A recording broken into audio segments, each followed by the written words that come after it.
दहेज हत्या के मामले में एक पति को कोर्ट के द्वारा 10 साल की सश्रम कारावास के साथ 25,000 रुपया अर्थदंड की सजा सुनाई गई है। दरअसल यह सजा बिहार सिविल व्यवहार न्यायालय के अपर जिला एवं सत्र न्यायाधीश तृतीय की अदालत के द्वारा सुनाया गया है। हमारे साथ बातचीत करने के लिए बिहार सिविल व्यवहार न्यायालय के सीनियर एडवोकेट राजेश कुमार सिंह है। इनसे हम बातचीत करेंगे कि आखिर कैसे इस पूरे मामले को सजा तक ये पहुंचा सके, क्योंकि अक्सर ये समाज में देखा जाता है कि दहेज के कारण आज भी बेटियों की हत्या की जाती है। क्या मामला था सर और कैसे ये सजा तक मामला पहुंचा? इसमें जो पीड़िता थी, जो मृतका थी, उनका 3 वर्ष के अंदर शादी के 3 वर्ष ही हो पाया था और उनकी हत्या उनके ससुराल वालों ने कर दी। इस संबंध में उन लोगों का डिफेंस ये था कि इस जो मृतका की ये मृत्यु हुई वो आत्महत्या थी, लेकिन जो न्यायालय में साक्ष्य प्रस्तुत किए गए, यहां तक कि जो उनके अपने बचाव में उनके अधिवक्ता द्वारा साक्ष्य प्रस्तुत किया गया, उससे न्यायालय ये समझने में सक्षम हुई, इस निर्णय तक पहुंचने में सक्षम हुई कि ये जो है हत्या से संबंधित मुकदमा था और इसमें अभियुक्त पति को दोषी पाते हुए उन्हें 304B दहेज हत्या के लिए 10 वर्ष की सजा और धारा 49A के अंतर्गत 3 साल की सजा दी गई। इसके साथ ही 25,000 रुपये जुर्माना को भी लगाया गया है। किनके द्वारा एफआईआर दर्ज कराया गया था और कितने लोगों को अभियुक्त बनाया गया था?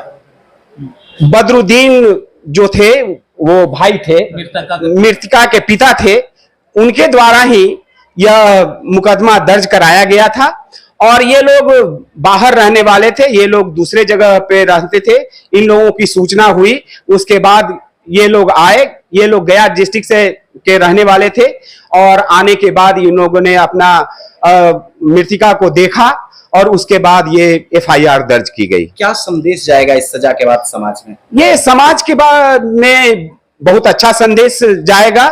इससे ये नवविवाहिता जो लड़कियों को जो प्रताड़ना का सामना करना पड़ रहा है या और जो नवविवाहिता की हत्या हो रही है, इन सब पे बहुत गहरा प्रभाव पड़ेगा। ये समाज में एक संदेश होगा कि अगर ऐसे लोगों को, ऐसे नवविवाहिता स्त्रियों को साथ किसी प्रकार की प्रताड़ना की जाती है या हत्या होती है तो वो न्यायालय से बच नहीं पाएंगे। न्यायालय से बच नहीं पाएंगे और न्याय उन्हें जरूर मिलेगा। तो इस तरह से पति को 10 साल की सजा हुई है। बातचीत करने के लिए हमारे साथ सीनियर एडवोकेट निवास कुमार हैं। ये भी बताएंगे कि आखिर कहां का ये मामला था, किस थाना का मामला था? यह घटना 26 जनवरी की रात्रि की है, 26 जनवरी 2023 की रात्रि की है और सूचना मिलने के बाद मृतका के पिता मोहम्मद बदरुद्दीन जो वजीरगंज के निवासी हैं, जिन्होंने आए तो देखे कि मैंने उनकी पुत्री को बेड पर पाड़े हुए है और पैर वगैरह चुरा हुआ, पैर की एड़ी वगैरह चुरा, हाथ चुराया हुआ था और पीट करके हत्या की गई थी और गला दाब करके बेरहमी से हत्या की गई थी। तत्पश्चात मृतका के पिता द्वारा सोस राय थाना कांड संख्या 27/2023 दर्ज करवाया गया। उसके उपरांत कोर्ट ने स्पीडी ट्रायल के तहत यहाँ ADJ 3 श्री अखौरी अभिषेक सहायक के न्यायालय में केस चला, जहां का सत्रवाद संख्या 600/23 है, जहां कई गवाहों की गवाही के उपरांत यह पाया गया कि बेरहमी से क्रूर हत्या की गई है और उसकी गला दबा करके हत्या की गई, जिसमें पति के साथ उनके दोनों गोतनी, देवर, भैंसुर और सारे लोग, उनके परिवार ससुराल के लोग ही मिलजुल कर क्रूर हत्या किए हैं। तत्पश्चात चार्जशीट अभी हस्बैंड के ऊपर हुआ था, जिनका ट्रायल समापन हुआ है। शेष का Shri Rohit Kumar Verma JM first class के न्यायालय में अभी चल रहा है और उसके बाद ये लोग फरार चल रहे हैं। न्यायालय के द्वारा अभी त्वरित कार्रवाई नहीं की जा रही है, ना ही जब्ती कुर्की की जा रही है।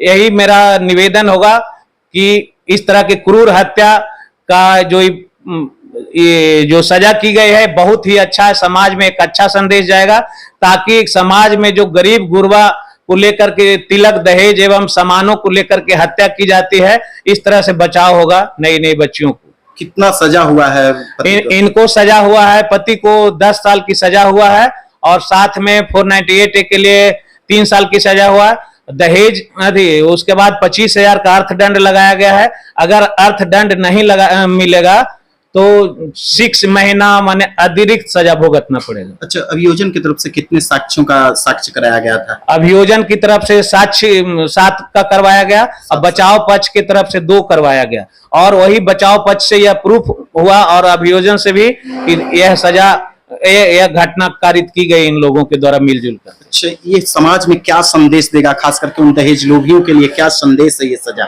दहेज लोभियों के लिए यह संदेश यही होगा कि इस तरह के क्रूर हत्या से बचें और भविष्य में माने दहेज वगैरह के लेकर के इस तरह के हत्या न की जाए, अन्यथा माने वह बच नहीं पाएगा। तो देखिए, इन लोगों के अथक प्रयास से दहेज लोभियों को सजा मिली है और पति को 10 वर्ष कारावास की सजा के साथ 25,000 रुपया अर्थदंड दिया गया है। तो कहीं ना कहीं ये सजा दहेज लोभियों के लिए एक सबक है। अगर आप भी दहेज के लिए नवविवाहिता या फिर अपनी पत्नी को प्रताड़ित करते हैं तो ये खबर आपके लिए जरूरी है, और इस वीडियो को ज्यादा से ज्यादा लोगों तक शेयर कीजिएगा, ताकि हमारे समाज में जिस प्रकार से बहु बेटियों की हत्या की जा रही है दहेज के खातिर, उस पर रोक लगाया जा सके।